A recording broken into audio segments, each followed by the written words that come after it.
한계숙 선동님 기도 인도하십니다. 거룩하신 하나님 아버지, 저희를 진리 말씀 천국 복음인 예수님의 살과 피를 먹고 마실 수 있는 특수한 은총을 주심을 감사드립니다. 이 시간 첫사람의 타락함의 결과로 모든 인류는 영광과 존귀를 다 잃어버렸지만 예수 그리스도를 통해서 영광과 존귀와 썩지 아니하는 영원히 사는 영생을 구합니다. 주님의 진리 복음의 말씀을 통하여서 삶으로 겪어내고 살아내며 참고 인내하여 영원한 궁극의 세계인 신령 천국을 믿음으로 침노하는 진리 이치가 우리 안에 세밀하고 견고하게 세워져서 성화되어 천국 누림이라는 영광스러운 소망을 가지고 내세의 간이 확실해져 주님 나라 갈 때에 영능의 온전자가 되어 거룩하고 진실한 성화 성장하는 구원이 우리에게 든든히 세워지기를 소망합니다. 예수 그리스도 이름으로 감사하며 기도드립니다. 아멘. 하나님의 말씀 창세기 13장 11절로 13절만 보겠습니다. 합독하십니다. 그러므로 롯이 요단 온 지역을 택하고 동으로 옮기니 그들이 서로 떠난지라. 아브람은 가나안 땅에 거주하였고 롯은 그 지역의 도시들에 머무르며 그 장막을 옮겨 소돔까지 이르렀더라. 소돔 사람은 여호와 앞에 악하며 큰 죄인이었더라. 지금 롯의 비극에 대해서 계속 상고하고 있는 중입니다. 롯이 삼촌을 떠나는 사건은 표면적으로 보면은 단순히 이사가는 사건으로 보일 수 있죠. 그러나 성경 특별 계시에 롯이 아브라함을 떠나는 사건을 기록하여 오늘날 우리에게 보여주심에는 정말로 깊은 의미가 들어 있습니다.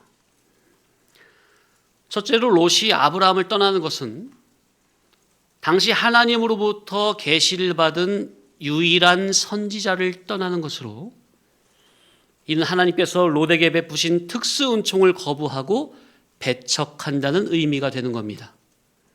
이것이 바로 비극 중에 가장 큰 비극임을 우리는 알아야 합니다. 선지자를 떠나니 이제는 진리를 깨닫는 은혜가 내려오지 않으므로 하나님의 특수한 보호와 인도는 더 이상 없다는 의미가 되는 겁니다. 하나님의 자녀로서 천국을 준비해야 할 사명이 있는 성도라면 반드시 천국 복음, 진리의 교훈을 공급받아야 합니다. 영의 양식을 먹어야 힘을 쓰고 바르게 천국 준비가 되겠죠.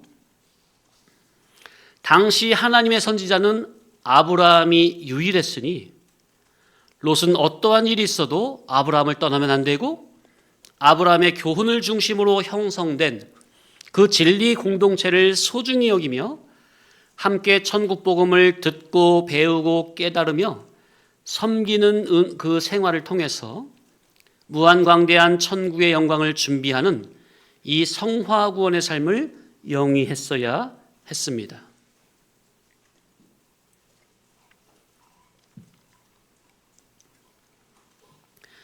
아브라함은 약속의 땅에 갈 바를 알지 못하고 나아가 장막 생활을 하면서 하나님이 계획하시고 지으실 터가 있는 하늘 예루살렘, 하늘의 성을 믿음으로 바랐습니다.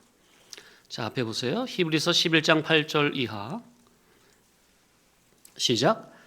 믿음으로 아브라함은 부르심을 받았을 때에 순종하여 장래의 유업으로 받을 땅에 나아갈새 갈 바를 알지 못하고 나갔으며 믿음으로 그가 이방의 땅에 있는 것 같이 약속의 땅에 거류하여 동일한 약속을 유업으로 함께 받은 이삭과 야곱과 더불어 장막에 거하였으니 이는 그가 하나님이 계획하시고 지으실 터가 있는 성을 바랐습니다. 여기 10절에 하나님이 계획하시고 지으실 터가 있는 성을 바랐습니다. 이게 어디예요? 따라합시다. 하늘 가나안 새 예루살렘 성, 신령 천국. 예.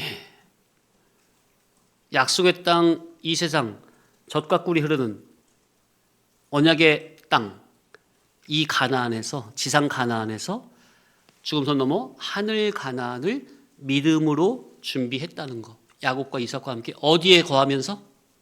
따라합시다. 장막에 거하며.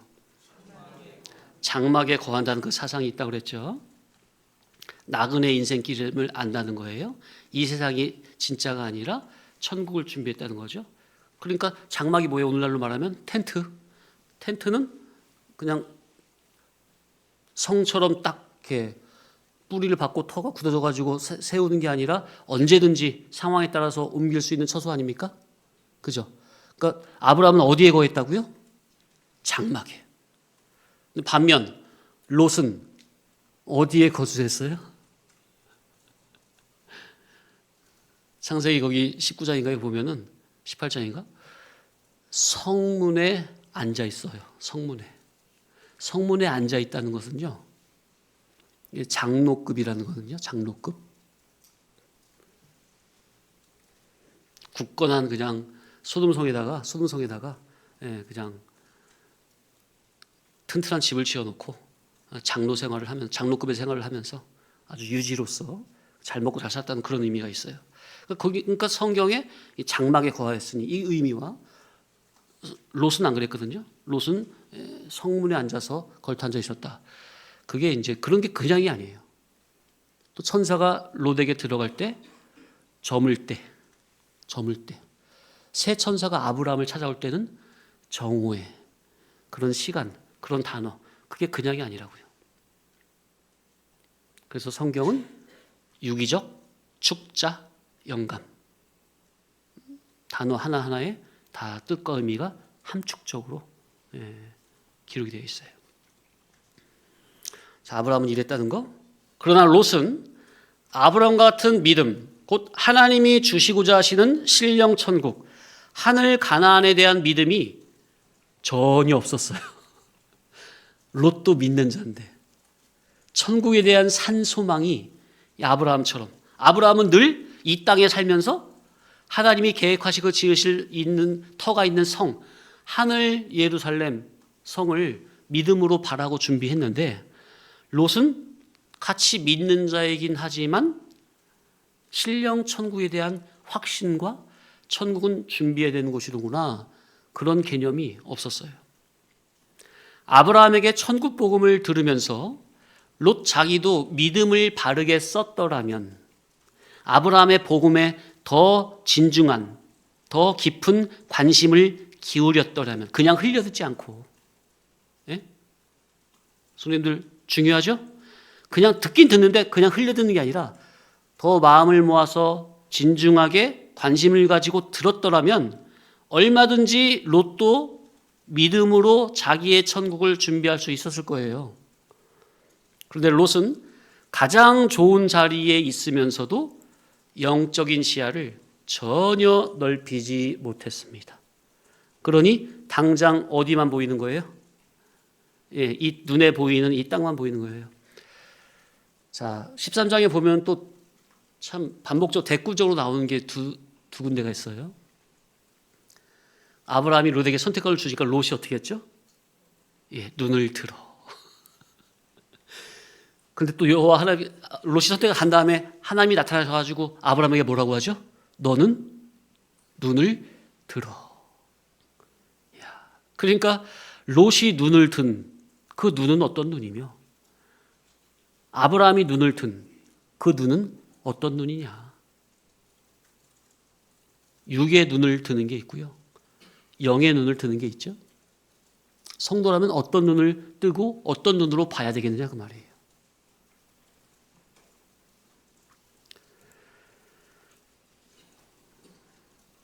오히려 롯은 하나님께서 자기에게 베푸신 특수은총의 값어치가 어떠한 것인지에는 도무지 관심이 없고 그저 당장 눈앞에 보이는 육신적인 이해타산만 가지고 섣부른 판단을 하여 삼촌을 떠나게 되었으니 이것이 롯 일생일대의 가장 큰 실수였습니다. 삼촌을 떠남으로 인해 롯은 더 이상 천국이 환하게 계시되지 않고 열리지 않고 비춰지지 않고 살면 살수록 천국에 대한 소망은 점점 더 희미해지고 어두워지고 좁아짐으로 자기 스스로는 천국의 영광을 준비할 수 없는 처절한 지경에 이르렀습니다. 지금 한 문장 한 문장이 다 신앙의 원리요 이치가 들어있는 말입니다. 성도님들은 집에 가셔서 되새김질할 때 이런 문장을 잘 새기면서 이 문장에 이 내포하고 있는 그 신앙의 이치와 원리를 캐내셔야 돼요. 그래서 되새김질을 하라고 하시는 거예요. 분석을 하라고 하시는 거예요. 하라고 하는 거예요. 롯은 믿음의 사람 아브라함과 함께하면서 하늘 가나안에 대한 믿음의 눈을 뜨지 못했습니다. 그러면 눈에 보이는 약속의 땅 지상 가나안에서도 멀어지게 되며 결과적으로 죄악의 도시 소돔 고모라로 들어가 유황 불심판을 받게 됩니다. 이 역사적 사실이 오늘 우리에게 계시하는 바는 무엇입니까? 진리의 전당에서 진리의 천국 복음을 들으면서도 하늘 가나안, 신령 천국의 영광을 준비해야 하는 거기에 대한 믿음의 눈을 뜨지 못하면 눈에 보이는 언약의 땅, 진리가 공급되는 지상 가나안, 곧 진리가 선포되고 있는 이 믿음의 공동체의 자리도 우습게 여김으로 마음에서 멀어지게 되며 그러면 결국 진리의 자리에서 스스로 이탈하여 죄악 세상으로 나가 떨어져서 유황 불심판을 스스로 자처하게 된다는 이런 신앙의 원리와 이치를 우리는 또 명심해야 하겠습니다. 여기에도 다 신앙의 이치와 원리가 들어있죠? 그러니까 믿음의 사람과 함께 있는 그 자리에서 천국 복음을 들을 수 있는 그 자리, 거기가 어떤 가나안? 따라합시다. 젖과 꿀이 흐르는 가나안. 거기가 지상 가나안입니다. 자, 거기에서 말씀을 들음으로 영의 눈이 열려서 하늘 가나안에 대한 참된 소망을 품고 믿음으로 준비하지 못하면 어떻게 된다고요? 이제는 나중에 지상 가나안 그 자리에서도 스스로 박차고 나가는 거예요. 그게 쫓겨나는 거예요. 쫓겨나게 되므로 아예 죄악의 도시 유황 불심판을 받는 그런 세상으로 아예 나가 떨어지게 된다는 거. 이게 신앙의 이치입니다. 원리입니다. 분명하죠? 그랬어. 자, 롯이 아브라함을 떠남으로 오는 이 두 번째 비극은 지난주에 상고해봤죠? 바로 할례를 받지 못하게 된 겁니다. 롯은 아브라함 가정을 떠난 시점부터 할례 언약의 대상에서 제외가 되는 정말 엄청난 비극을 맞이하게 되었습니다. 근데 롯은 이것을 알아요, 몰라요? 모르는 거예요. 장차 앞으로 자기에 어떤 비극이 올지. 그냥 삼촌 곁을 떠나니까 아싸 잘됐다 쾌재만 부를 뿐이지 이것이 장차 어떻게 자기에 어떤 비극이 떨어질지는 상상도 못하는 거예요. 생각도 못하는 거예요. 원래 육신의 사람은 그래요. 육신의 사람은요, 그 시야가 한정적이기 때문에 당장 이 물질에 속한 것만 그 이해타산으로만 돼 있기 때문에 영적인 이해타산은 못하는 거예요. 그 식견이 없어요. 자, 지난주 우리는 할례가 단순한 육체적 의식이 아니라 하나님의 언약 백성으로 인증받은 언약의 표징이요 구원계대와 생명계대에 들어가는 영적 인증임을 배웠습니다. 그런데 롯은 바로 그 할례를 받지 못함으로 언약 밖으로 밀려나고 말았습니다. 롯은 당대 유일한 선지자요 진리의 사람이요 복의 통로요 기관인 아브라함을 떠남으로 할례를 받지 못하게 되었고 할례를 받지 못했다는 사건이 계시하는 바는 롯은 하나님의 언약 안에서 완전히 끊어지고 그의 자손 모압과 암몬들까지도 구원 계례에서 완전히 제외가 되는 이런 엄청난 비극을 자초했던 것입니다. 이는 오늘날 성도에게도 진리의 교회와 진리의 종의 교훈을 무시하고 떠나는 것이 얼마나 무서운 영적 단절과 저주를 불러오는지 경고하는 계시적인 장면이었습니다. 하나님의 구원의 계례는 진리의 교훈을 통해 계속 공급이 되는 겁니다. 하나님의 구원의 은혜는 하나님의 구원의 은혜는 무엇으로 공급된다고요? 진리 교훈으로. 그러니 진리 교훈이 선포되는 자리를 떠나서는 더 이상 천국에 합당한 온전자로 성화 성장이 될 수 있는 진리의 복음을 들을 수가 없는 거죠. 사람의 타락한 인격은 오직 길이요 진리요 생명의 복음 진리를 들어야만 성화가 됩니다. 그런데 진리로 인격이 변하는 그 유일한 통로를 자기가 떠나버리면 곧 진리가 선포되고 진리의 성도들과 함께 부대끼며 구원을 이루어가는 진리 공동체를 떠나버리면 성화 구원은 그 즉시로 멈추게 됩니다. 이는 바로 하나님의 특수 은총을 스스로 거부하는 가장 어리석은 죄입니다. 삼촌을 떠나서 어디서 진리 본질의 천국 복음을 들을 수가 있느냐? 삼촌과 함께한 그 믿음의 공동체를 떠나서 어디에서 서로 말씀을 부딪히며 부대끼며 실천하며 구원을 이뤄갈 수가 있느냐? 만약 삼촌 말고 누군가가 또 있다면 다른 곳으로 세면 안 되고 반드시 그리로 가야죠. 나간다면, 삼촌을 떠난다면 딴 데로 세면 안 되고 있는 그곳으로 가야죠. 그런데 롯은 그것도 아니고 아예 어디로 가버려요?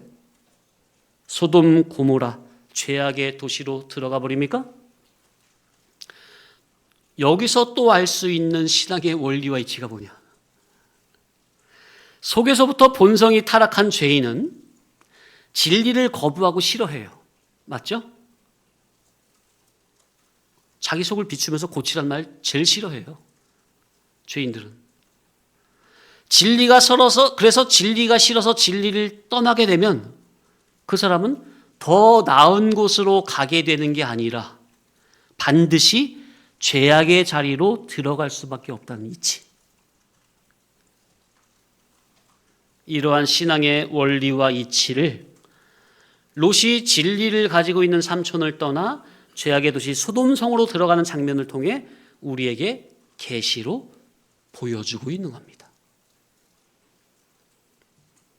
그러나 육신에 속한 자는 이러한 영적, 인격적인 가장 중요한 부분을 귀하게 볼 수 있는 눈과 귀가 없습니다.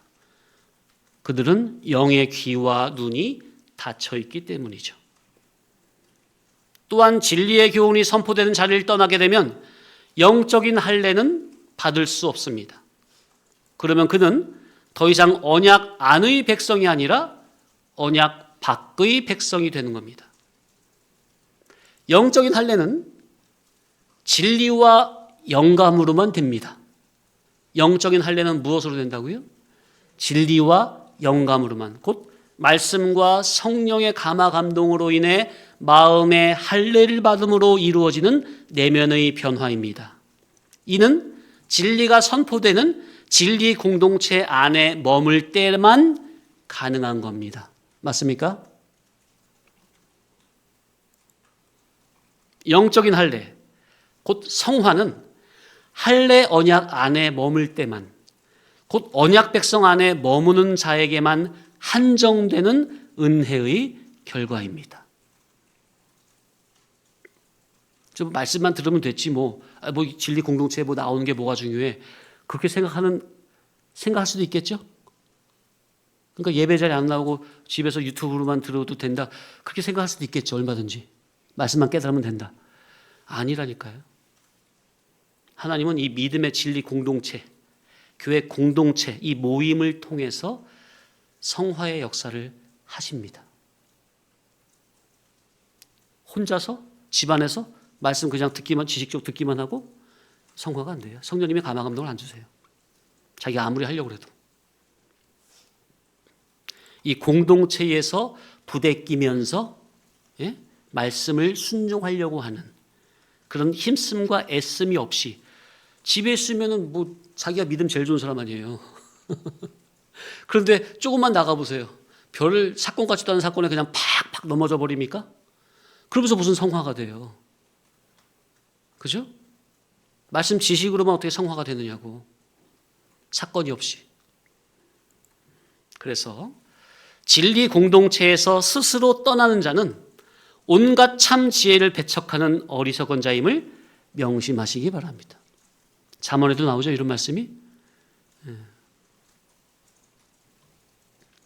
하늘나라의 모든 신령한 좋은 것은 언약 안에 있는 백성에게 내려가는 것이지 언약 밖에 있는 영적인 고아에게는 그 모든 좋은 것이 전부 제외가 되는 엄청난 비극이라는 것을 알아야 합니다. 롯은 삼촌을 떠남으로 할례를 받지 못했고 할례를 받지 못함으로 언약 밖으로 나갔으며 언약 밖으로 나감으로 모든 신령한 복을 다 잃어버렸습니다. 비참하죠? 그런데 롯의 비극은 여기서 끝나지 않습니다. 그래서 오늘 우리가 함께 상고할 세 번째 비극은 그가 결국 유황 불구덩이로 스스로 들어가는 비극입니다. 롯은 단지 아브라함만을 떠난 것이 아니라 눈을 들어 죄악의 도성 소돔을 향해 적극적으로 발걸음을 옮겼고 아예 그곳에 정착하며 그들의 속화된 문화와 삶에 점점 더 동화되어 하나님의 심판 한복판으로 자기 발로 들어가는 이러한 어처구니없는 선택을 한 것입니다. 진리의 자리에서 멀어진다는 것은 단순한 문제가 아니라 결과적으로 하나님의 대심판을 피할 길이 없고 유황불 심판자리로 스스로 들어가는 일생 최대의 오점이 된다는 사실을 명심하고 절대로 진리의 자리에서 멀어지면 안 되겠습니다. 아브라함을 떠난 이것은 단순한 실수가 아니라 진리의 자리에서 떠난 자는 필연 소돔이라는 죄악의 자리로 흘러들어가 하나님의 심판을 자초한다는 영적인 원리를 보여주는 계시적인 장면입니다. 그러니 롯이 아브라함을 떠남으로 따라오는 이 크게 세 가지 비극은 우리가 지난 2주 동안 두 번째까지 상고했고 오늘 세 번째. 오늘 우리에게 무엇을 보여주느냐? 진리를 떠나면 성화는 단절되고 이는 곧 유황불심판이라는 영적 사망이라는 구조를 극단적인 유황불심판이라는 극단적인 결과로 우리에게 보여주고 있습니다. 그래서 오늘 우리는 이 세 번째 비극을 좀 더 자세히 상고하면서 진리에서 떠난 자의 마지막 종착지가 어디이며 그러면 사람의 마음이 어떻게 돌아가면 그런 불구덩이로 스스로 자처하여 들어갈 수밖에 없게 되는지 이런 영적 심리적인 메커니즘과 구조에 대해 깊이 상고해 보겠습니다. 자, 그래서 세 번째 비극이 뭐라고요? 유황 불구덩이라는 심판자리로 스스로 찾아 들어가는 비극. 진리를 떠나면 자기는 아무리 좋은 곳으로 가려고 애를 써도 결국 어디로 들어가게 된다고요? 예. 이걸 오늘 성도님들 이 대전제, 이 신앙의 대전제를 명심하시면 되겠어요? 진리의 자리 떠나서 자기가 나름 부푼 꿈을 꾸고 막 좋은 곳으로 가려고 할 거 아니에요. 근데 결국 떨어지는 곳은 어디라고요? 유황불심판자리.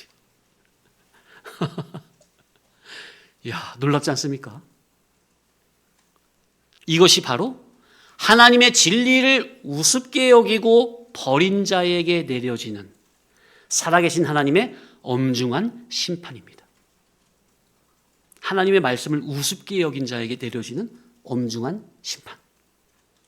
여러분, 이게 진짜 무서운 거예요. 하나님은 정말로 살아계십니다. 선을 행한 자는 선으로, 악을 행한 자는 악으로 그대로 보응하시는 살아계신 하나님이심을 명심하시기 바랍니다. 자, 이제 좀 생각을 해볼게요. 천천히.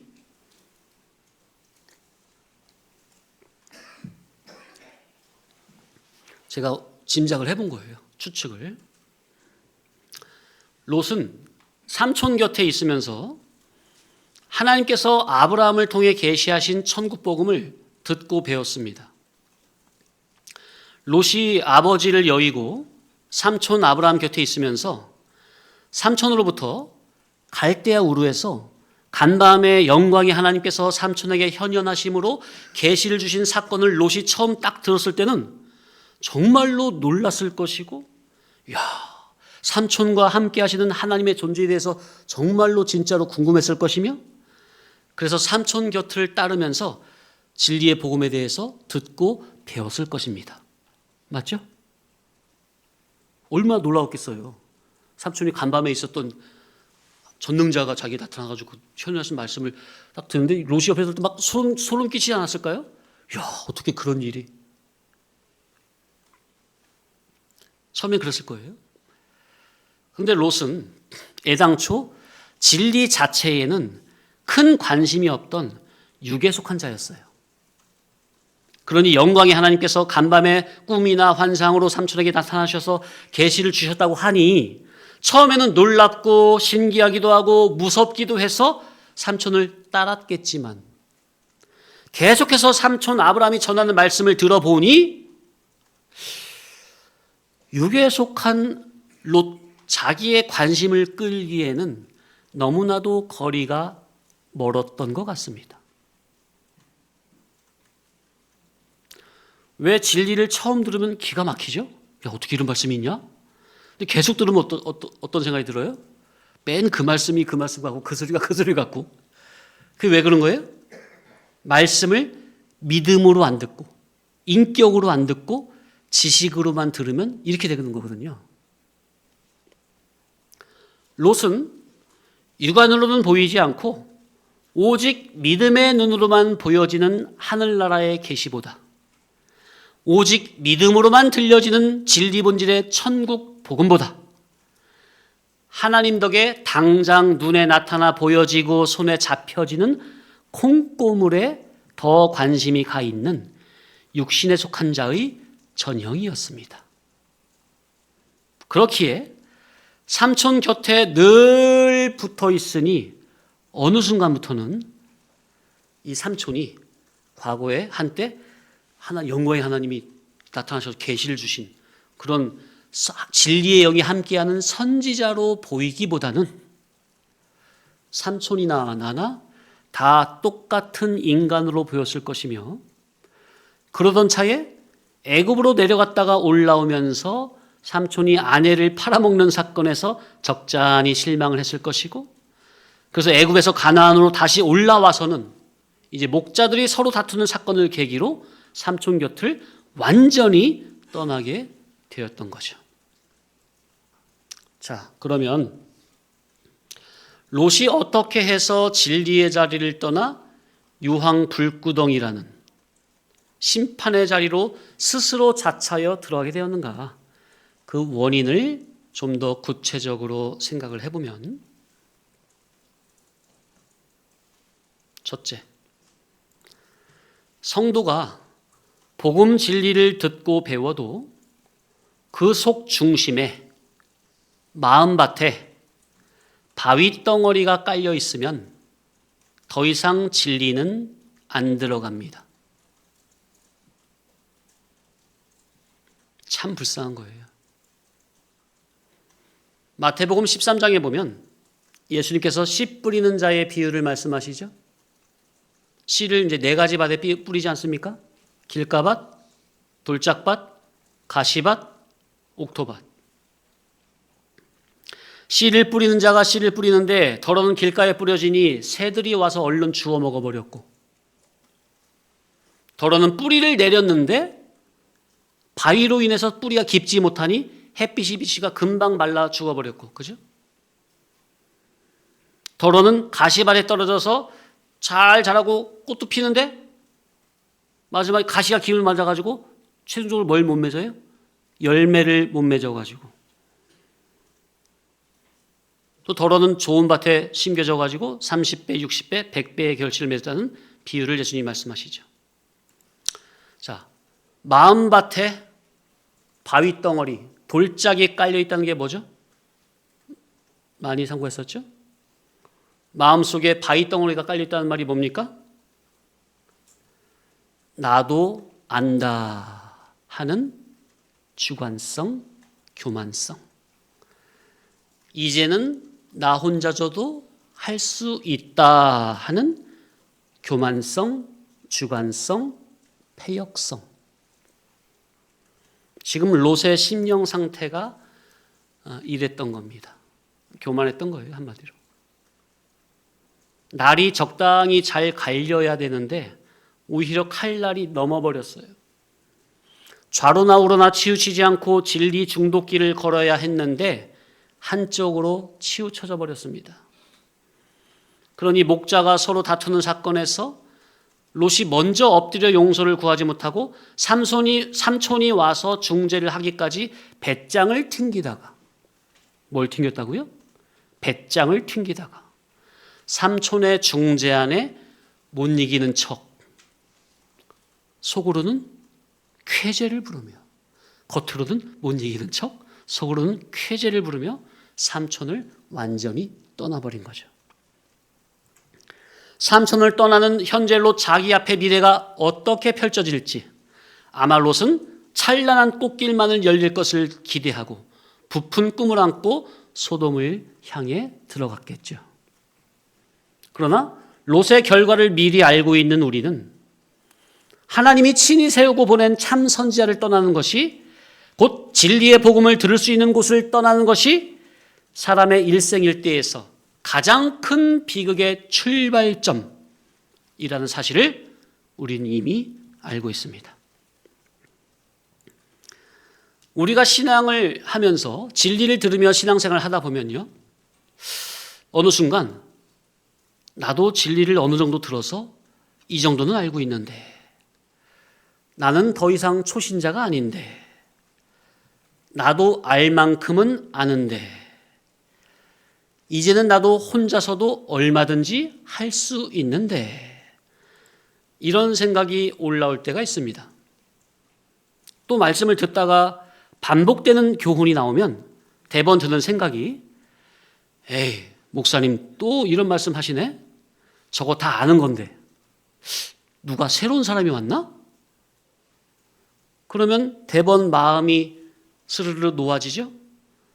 그러면 서서히 눈이 감기겠죠? 이거 들은 말씀인데, 다 아는 말씀인데. 그렇게 생각이 되면 대번 눈이 감겨요. 마음이 놓아지면서. 말씀이 안 들어오죠. 그러다가 좀 이렇게 졸면서 말씀 듣다가 좀 새로운, 안 들어봤던 성경 해석이 나오는 것 같으면 그 순간 귀가 번쩍해서 정신을 차리고 열심히 듣고 또 열심히 받아 적기도 합니다. 자, 어떻게?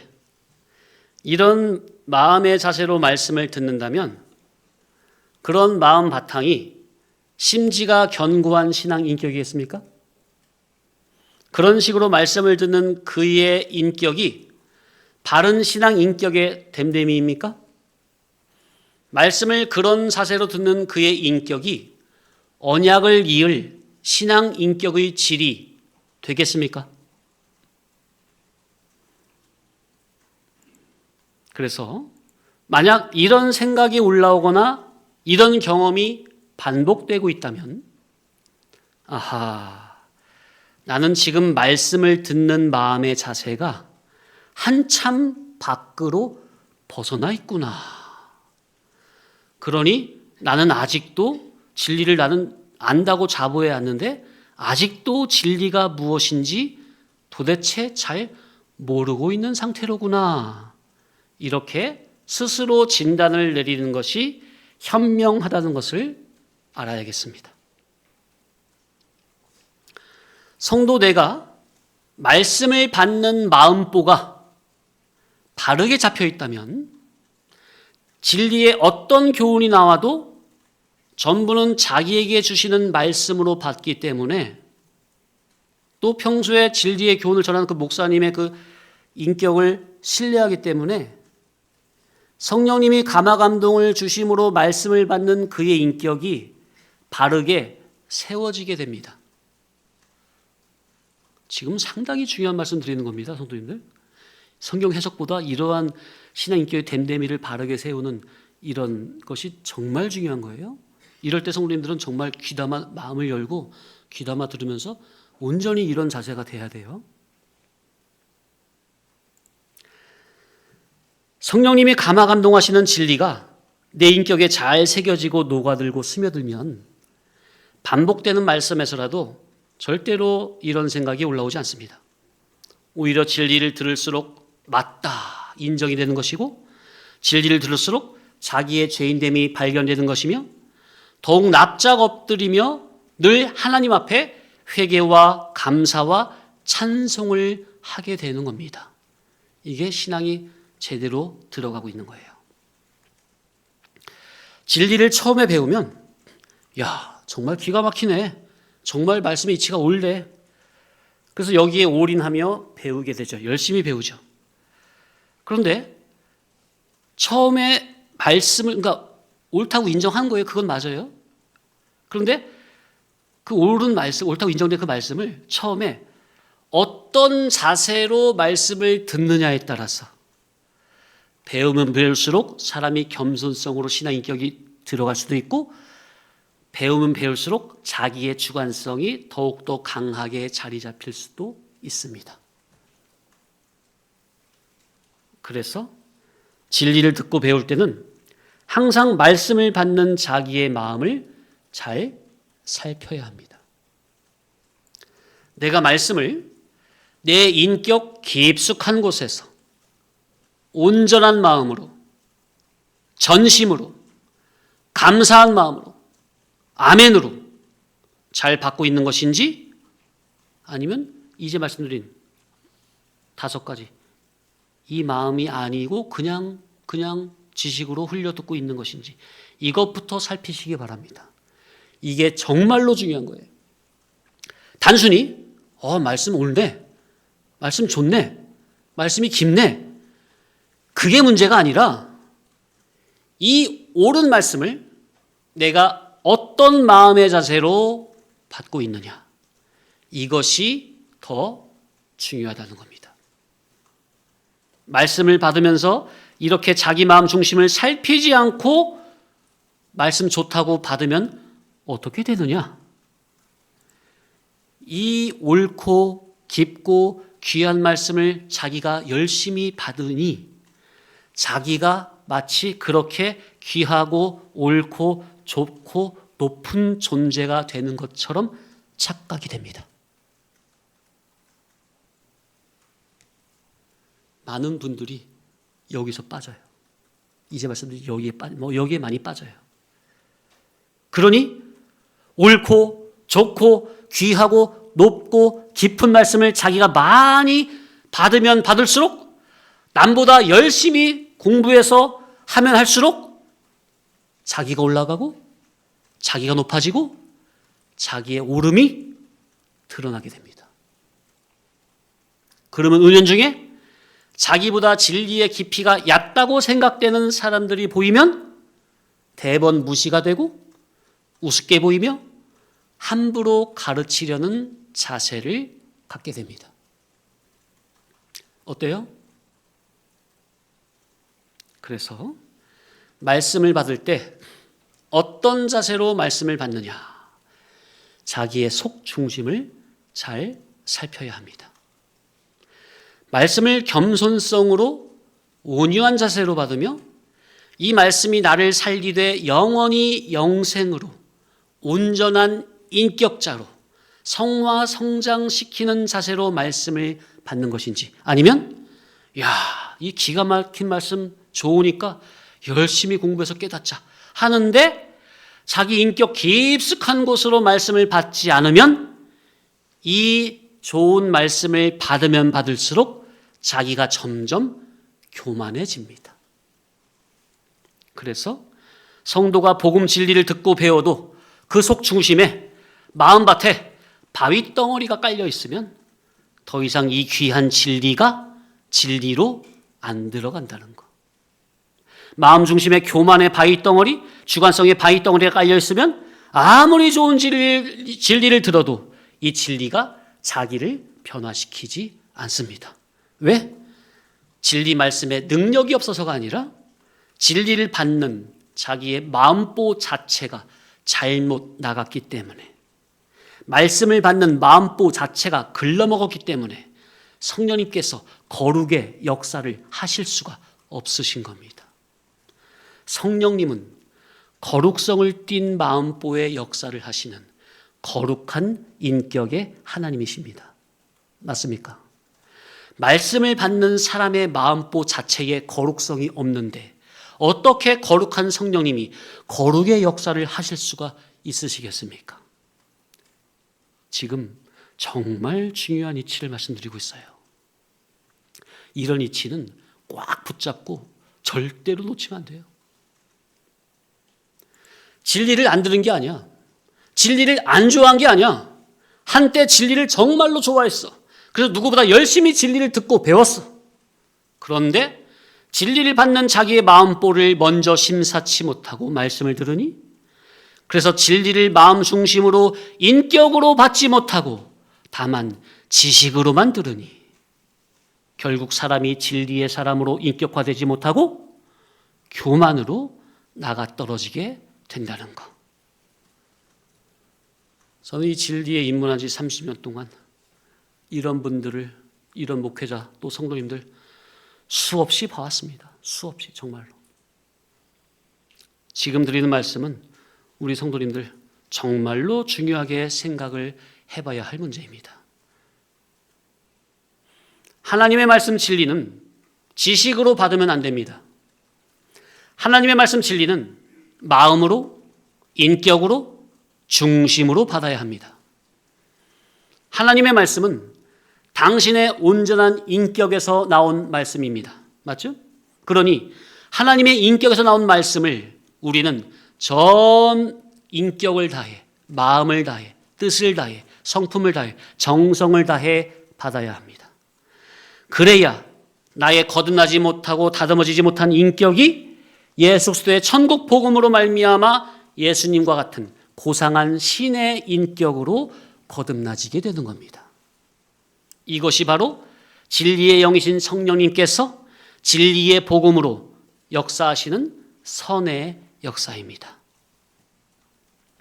하나님께서는 이 선의 역사를 바로 이 예배 시간에 진리의 복음을 통해서 죄에 빠진 저와 여러분을 진리의 복음으로 당신과 같은 선의 사람으로 거듭나게 하시길 원하고 계십니다. 그러니 이 예배의 자리가 얼마나 중요한지. 그래서 예배의 자리에는 반드시 성령님이 감화 감동하시는 진리의 교훈이 선포되어야 합니다. 진리의 말씀이 있어야 합니다.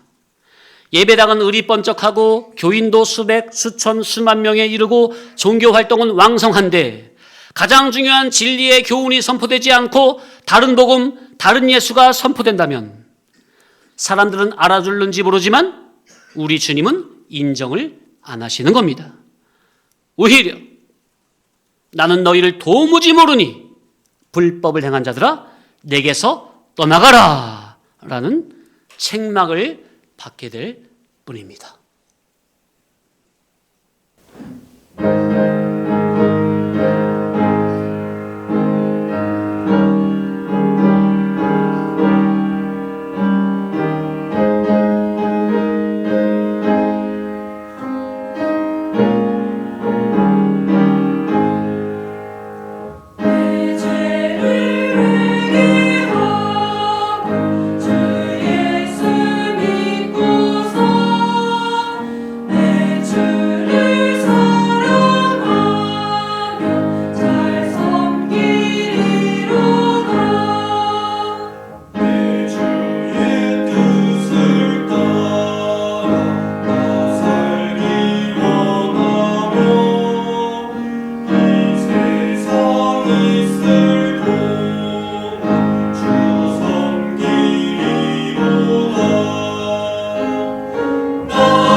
자, 두 번째, 작은 두 번째죠.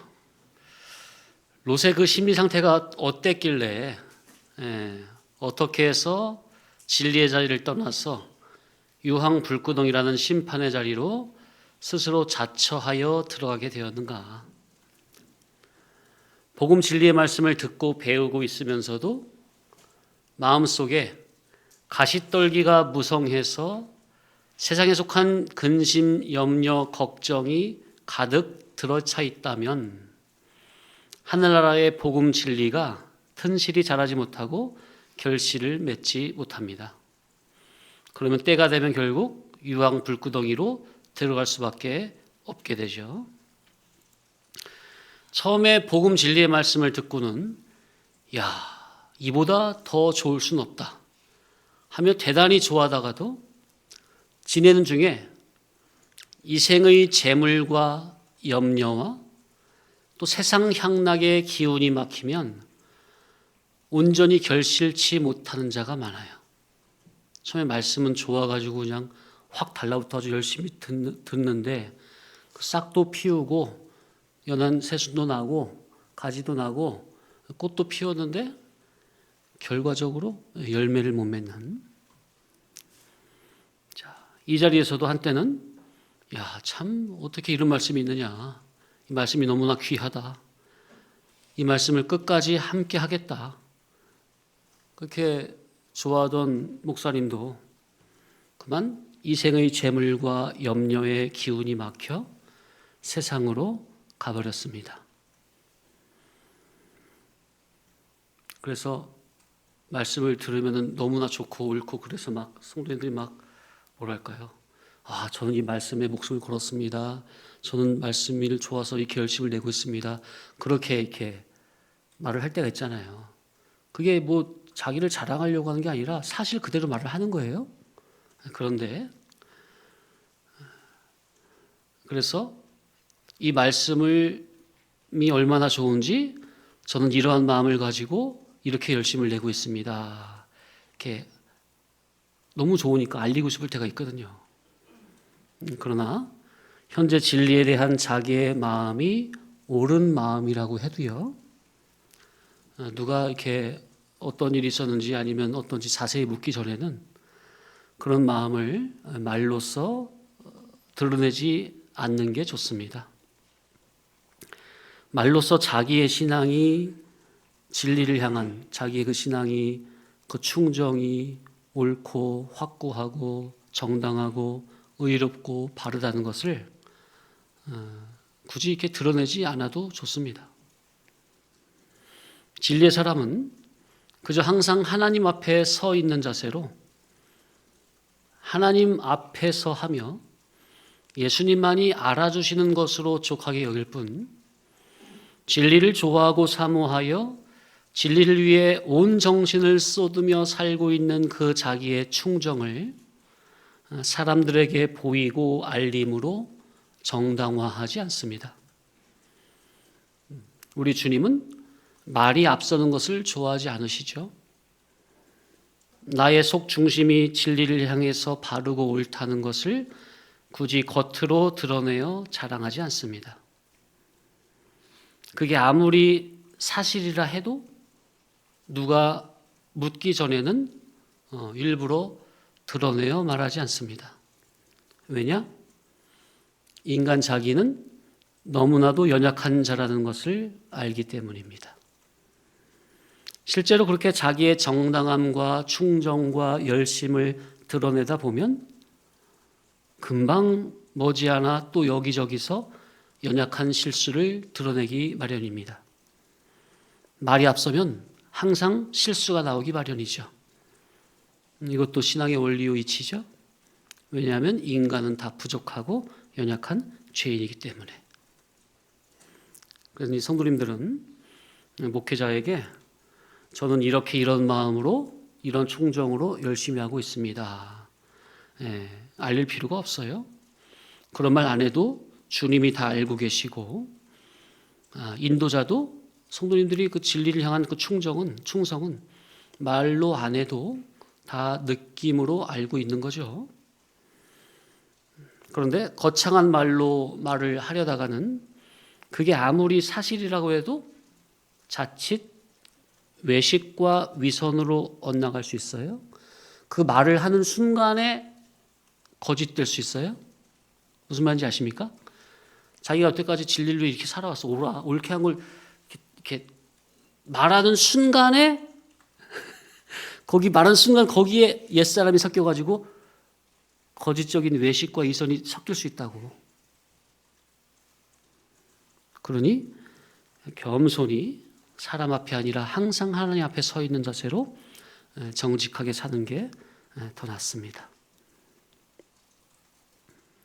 왜 이런 말씀을 드리느냐 하면 한때 진리가 너무나 좋다고 그래서 진리와 끝까지 함께 하겠다고 다짐하던 많은 분들이 조그마한 사건 하나도 견디지 못하고 넘어지고 주저앉아 버리는 경우를 너무도 많이 봐왔고, 또 내가 진리를 얼마나 사모하고 진리를 위하고 열심을 내는지 그런 충정을 앞세운 분들이 금방 실수하고 넘어지는 모습을 자주 봐왔거든요. 왜 그런 거 있잖아요. 성도님들 많이 경험한 거. 무슨 말이냐? 목사님, 저는 건강체이라 병원에 간 적 한 번도 없어요. 우리 애는요, 감기도 안 걸려요. 그럼 어떻게 된다고요? 바로 다음날 입원할 수 있고 감기 걸릴 수 있고. 자, 그러니 사실 그것도 그렇게 말하는 것도 진리로 자체화가 안 된 증거라 볼 수 있는 거죠. 진리로 자체화가 된 사람은 그렇게 말로 앞서 나가지 않거든요. 그저 주님 앞에서 자기 할 일 하면서 자기 단둘이 살하면서 진리 주격으로만 살아갈 뿐입니다. 누가 알아주든 안 알아주든 그걸 누구에게 자랑하거나 그러진 않아요. 진리로 거듭난 질은. 자, 그래서 한때는 진리를 위해 목숨을 걸겠다고 한 분들이 지금은 다 어디로 갔는지 그 원인을 보니 이생의 염려와 재물과 세상 향락의 미련을 버리지 못해서 내가 언제 진리의 목숨을 걸었다더냐 싶을 정도로 한순간에 진리를 버리고 세상으로 내빼버립니다. 그러니 그렇게 된 원인을 가만 보면 그런 분들은 처음 이 말씀을 들으면 너무나 좋다, 옳다, 깊다 하면서 말씀을 듣지만 말씀을 듣고 배우고 열심을 내고 갈고 닦고 할 때 자기의 마음 깊은 속 중심까지 지식의 근원까지 싹 다 죄다 갈아엎어야 되는데 그게 아니고 자기가 가지고 있던 종교적인 지식의 틀 그 위에 이 진리를 덮어 씌우는 식입니다. 참 이게 큰 문제예요. 진리를 들을 때는 자기가 여태까지 가지고 배워서 알고 있던 모든 것이 아무리 좋은 것이라고 해도 일단은 다 내려놓고 진리를 그대로 자기 마음바탕에 터로 기준으로 세워봤고 그 진리 기준이라는 터 위에 계속해서 진리의 말씀을 중복적으로 받아서 적극적으로 세워 올려야 하거든요. 그런데 많은 분들이 주님의 귀한 복음 진리를 좋아하면서 따른다고 하면서 기존의 자기 것을 버리지 않고 그 종교적인 틀 위에 이 진리를 덮어 씌우는 식이 태반입니다. 그러면 어떻게 된다고요? 얼마 못 가서 교만해지고 날이 넘어버려서 자기의 지식과 인격의 악의까지 진리가 차곡차곡 쌓이지도 않았는데 건넘고 우습게 보고 자기도 할 수 있다고 참 선지자를 떠나버리게 됩니다. 그렇게 되면 그런 신앙은 이것도 저것도 아닌 얼치기 신앙이 되어서 물불을 가리지 못하고 생사를 가리지 못하고 영육을 가리지 못하고 자기 스스로 서서히 세상 불구덩이로 들어가게 되어 있어요. 틀림없어요. 참 그렇게 해서 떠나간 분들을 보면 너무나도 안타까운 거죠. 너무나 불쌍한 거예요. 그분들이 이렇게 진리를 버리고 떠나간 것이 마치 롯이 아브라함을 떠나 유황 불구덩이로 스스로 자처하여 들어간 것과 일반인 결과라는 것을 그 본인들은 알고 떠났겠습니까? 진리를 버리고 간 결말이 어떻게 된다는 그 자기의 앞날을 알고 갔겠어요? 안다면 무서워서라도 안 갔겠죠. 하나님께서 불쌍히 여겨 인생의 황혼에 정말로 진리 본질의 천국 복음을 깨달아 자기가 누릴 자기의 천국을 준비할 정말로 마지막 기회를 주셨는데 처음에는 그렇게 좋다고 어떻게 이런 말씀이 있느냐고 끝까지 함께하고 하겠다고 한 그 다짐이 무색해지게 지금은 어디로 갔는지 참으로 안타깝고 불쌍하고 그 신세가 처량하고 가련합니다. 그렇게 자존심 때문에, 그 자존심이 뭔지, 재물의 염려 때문에, 그 재물이 뭔지, 세상 향락 때문에 자존심, 재물, 세상의 죄악의 누림. 목회자가 이거 세 가지를 넘지 못하고 간다는 게 말이 됩니까? 성도나 목회자나 진리를 그렇게 좋아했던 사람이, 좋아한다던 사람이 말이 돼요? 그렇게 진리를 버리고 떠나서 어떻게 자기가 그렇게 염려 걱정하던 그 세상 재물, 향락 어떻게 잘 누리고 있습니까? 잘 보존이 되겠습니까? 혹 물질이야 잘 될 수 있겠죠. 혹 옳은 진리를 내버리고 나가서 목회를 했더니만 금방 50명, 100명, 200명 모였다? 그럴 수도 있어요. 그러나 사람이 볼 때는 훌륭하다고 칭찬할지 모르지만 이는 결국 불쏘시개를 장만할 뿐입니다. 롯을 통해서 보여주시잖아요. 자기 살 궁리로 진리를 버리고 떠난 자들의 말로가 어떠하다는 것을 우리는 롯을 통해 이미 알고 있습니다. 그런데 이러한 이치를 모르던 시편 73편의 기자는 당장 악인들이 더 잘 먹고 잘 살고 자기들의 기업을 자녀들에게 물려주고 죽을 때도 고통도 하나도 없이 죽고 반대로 의인들은 고생 생고생하다가 죽는 것을 보고 도대체 하나님이 살아 계신 건지 시험에 들 뻔했다고 그랬잖아요. 아삽이. 그런데 언제 깨달았다고요? 하나님의 성소에 들어갈 때이라야 저들의 결국을 깨달았나이다. 진리를 떠나서 세상에서 당장은 잘 먹고 잘 사는 분들, 사실 신앙적으로는 이미 끝났다는 것을 알아야 하고 별 볼 일 없는 정도가 아니라 정말로 큰일 났다는 것을 알아야 합니다. 하늘의 진리와 영감을 내버리고도 사람들의 눈으로 보기에 아주 잘 되고 있다면 그거는 좋아할 게 아니라 자기의 판단이 옳았다며 스스로 자화자찬할 게 아니라 장차 크게 타버릴 불쏘시개를 장만했다는 것을 알고 회개를 해야 될 텐데 그러나 그렇게 진리를 내버리고 세상을 따라간 그들은 아예 회개조차 안 되는 질입니다. 왜냐하면 회개도요 성령님이 감화 감동을 주셔야만 온전한 회개가 되는 거거든요. 마지막으로 회개할 기회를 여러 번이나 줬는데 그 기회를 스스로 짓밟고 무시하고 날려버렸으니 이제 남은 것은 유황불심판에서 처절하게 타지는 심판뿐입니다.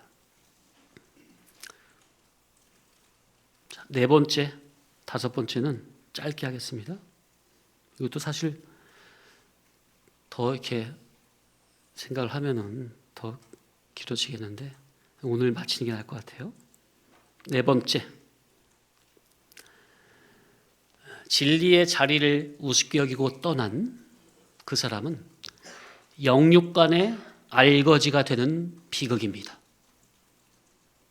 이를 구원, 성화구원, 성장구원, 건설구원을 모르니 모든 물질을 이제 롯은 육신의 정욕, 안목의 정욕, 이생의 자랑만을 위해 쓸 것입니다. 하늘의 진리를 버리고 세상을 향해 떠나면 그동안 자기가 세상에 갖고 있던 모든 것은 결국 가서 불쏘시개가 될 뿐입니다. 롯이 그러잖아요. 인간 자기는 아브라함을 떠날 때만 해도 똑똑하다고 하겠지만, 현명한 결정을 했다고 하겠지만, 너무나도 어리석고 미련한 짓이니 하늘의 것도 다 잃어버리게 되고 땅의 것도 결국은 다 유황불지판에 타져버립니까? 자, 롯 보세요. 제일 처음에 누굴 버렸어요? 아브라함 삼촌 버린 것은 진리를 버린 것이고, 하늘의 깨달음을 버린 것이고, 특순총을 버린 것이죠. 그죠? 그걸 버리니까 결국 뭐도 그냥 다 끝장나 버려요. 물질도 다 불쏘시개로 태워져 버립니까? 이 영원한 비극. 자기는 똑똑하다고 하는 거예요. 내가 잘못하지 하면서 그러지는 않는 거예요. 그 어리석은 사람들이.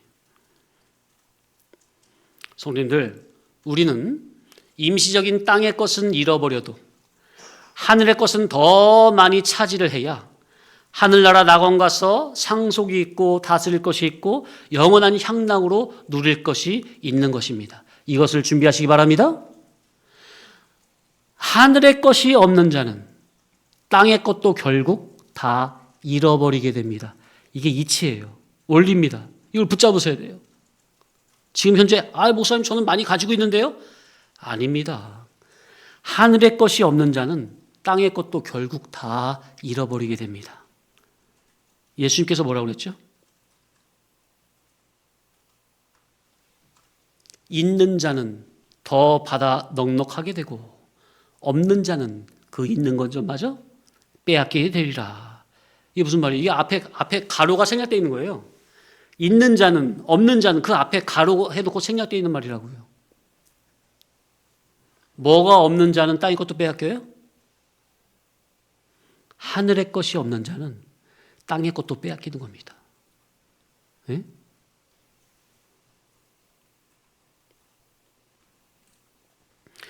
영육간에 다 알고자 된다 그 말이에요.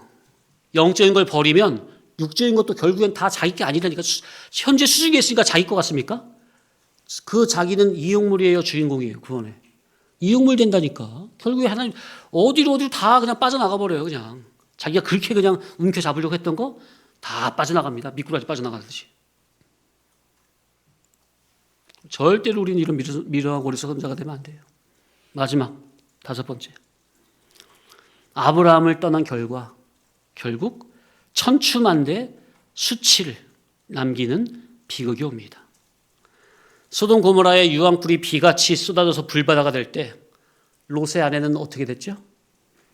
뒤를 돌아보지 말라고 그러는데 뒤돌아보다가 소금 기둥이 되어버렸고, 어둠의 굴 속에서 두 딸이 아버지를 술 먹여서 술 취하게 해놓고 모압과 암몬을 낳는 천추만대 수치를 남겨버립니까? 이게 불과 아브라함을 떠난 지 20년 만에 이런 결과가 나온 거예요. 20년 만에. 롯의 가정을 보면 그 많은 식술과 재산을 전부 다 불 속에 집어넣고 간신히 나중에 4명만, 딱 혈육 4명만 도망을 하는데, 사위 같이 나왔어요? 사위는 그냥 거기 농담을 알고 거기 있었어요. 그죠? 근데 그것마저 그 중에서도 아내는 뒤돌아보지 말라고 했는데 뒤돌아보다가 소음기둥 돼버리고, 두 딸마저 극도로 타락을 해서 아버지로 인하여 자식을 낳는 정말 천추만대 씻을 수 없는 치욕을 남기고 말았습니다.